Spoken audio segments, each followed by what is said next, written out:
welcome to a little tiny book review. And I say little and tiny because it is. This is going to be a very short, hopefully spoiler-free review of The Exorcism of Frosty the Snowman, which is about 53 pages, so I'm going to have to be very, very careful not to give any spoilers while praising it and condemning it in some places. Now, what I thought this was is not what it is. Now, there's no blurb on the back of this book, so I'm going to read from Goodreads. There is a war raging unseen for the souls of children. Evil just got the upper hand. In the frozen north, children link hands in a ritual circle to sing a song they've never learned, to summon an enemy from forgotten myth. The only man who knows the truth, an inquisitorial agent named Hunter, must track the creature through the vastness of the north, through the dangers of the Christmas forest, to the gates of the citadel of the Red Saint himself. He's just a fairy tale, they say. They are wrong. Now, what I took from the blurb is that Frosty is going to be some evil entity that devours the souls of children. We didn't altogether get that, and it's disappointing because that's where it was going, but we didn't get it. Now, I will say that although this incorporates things from Christmas myth that children would like, do not let your child read this. This is not a book for children. No. If you find your child reading this, then on your own head be it. It doesn't end well. In fact, it's not well all the way through it. There's things through it that is just heinous. Now, I think, let's see, which page was it? On page 5 into page 6. In fact, even around those pages. The first thing, you are introduced to our main character of Hunter. He is just that. That is, I'm assuming, his code name or a name. It's the only name we get. And he's doing something that made me put my hand to my mouth and go, "Oh, you sick fuck. Oh, no. Because it's a beloved character, and the way it dies is brutal to say the least. And I'm just going to reference, because it's funny, it's sick, it's twisted, but my God, is it funny for those of us with dark humour. I'll read a little bit, let's see. So there's a village and children have been chanting and this demon has been summoned. However, the demon isn't there when Hunter gets there. But what is there is a police officer that is choking and everybody else is stood around watching it happen.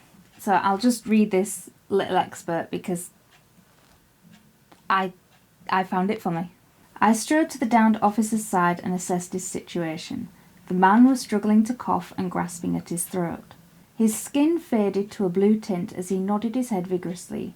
He gasped a short breath, and I heard a wet, shrill note sound from his throat. I cocked my head and asked, "Sir, have you swallowed your whistle?" He nodded once more, his eyes beginning to lose focus.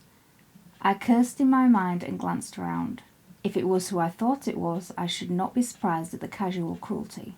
I pulled 12 inches of folded steel from my calf sheath, the razor-sharp edge gleaming in the sunlight, and said, "You may feel a slight sting."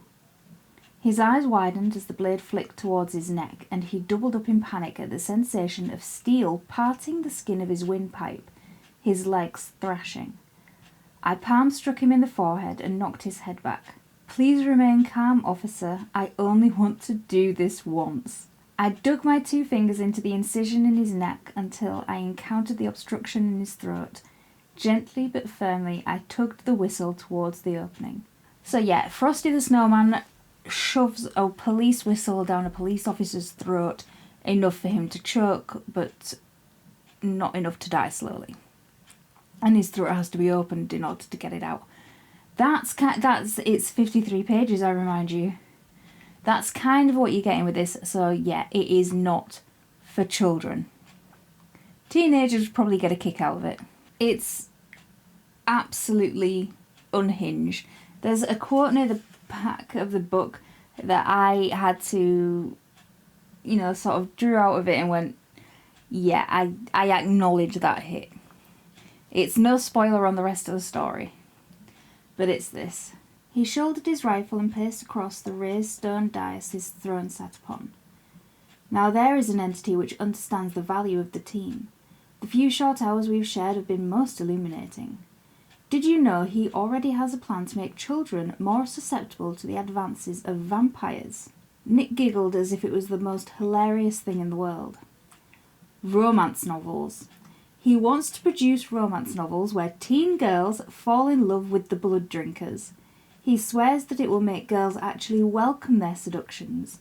Hasn't settled on a title yet, though. But yeah, it is 53 pages of absolutely unhinged mayhem.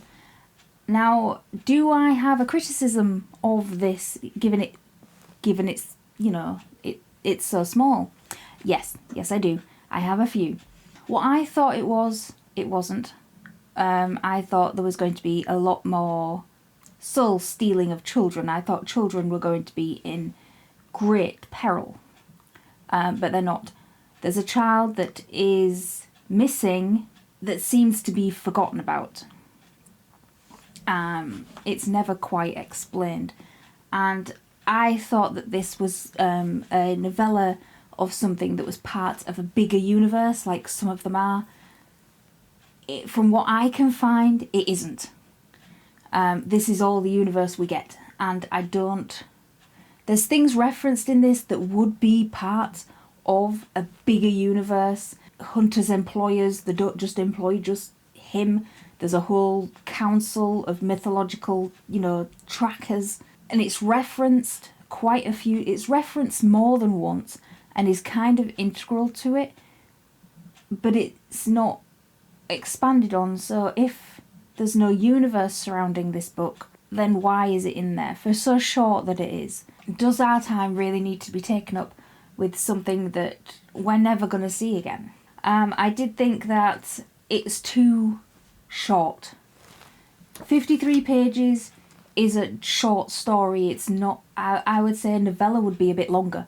And it could have done with being a bit longer, if not a full novel on its own. The author has written a lot of novels.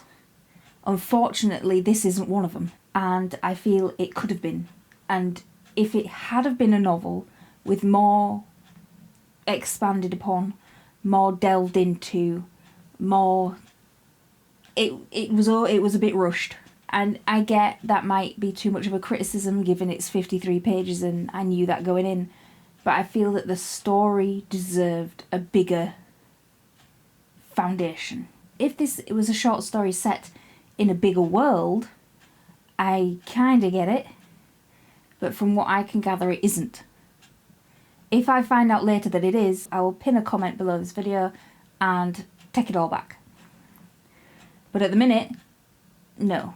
I would have liked it to be expanded upon because I think it was a nice little build-up, and then what happens at the end was a bit too rushed through for me. I would have liked more description, more getting there, more harrowing, more bloodthirsty, more time at the final ending.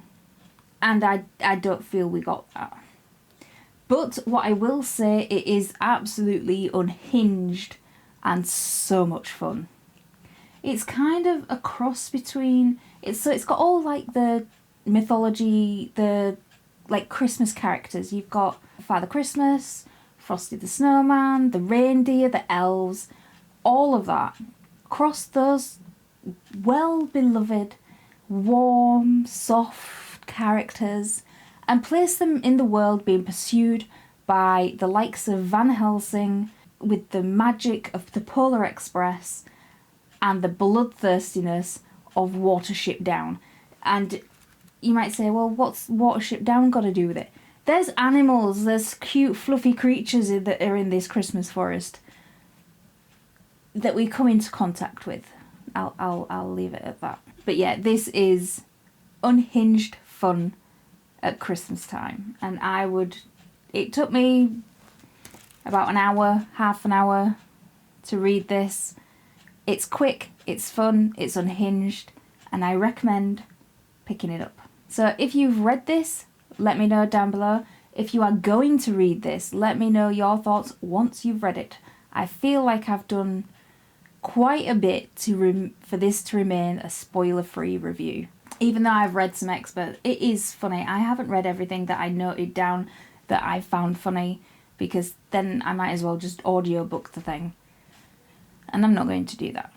Merry Christmas.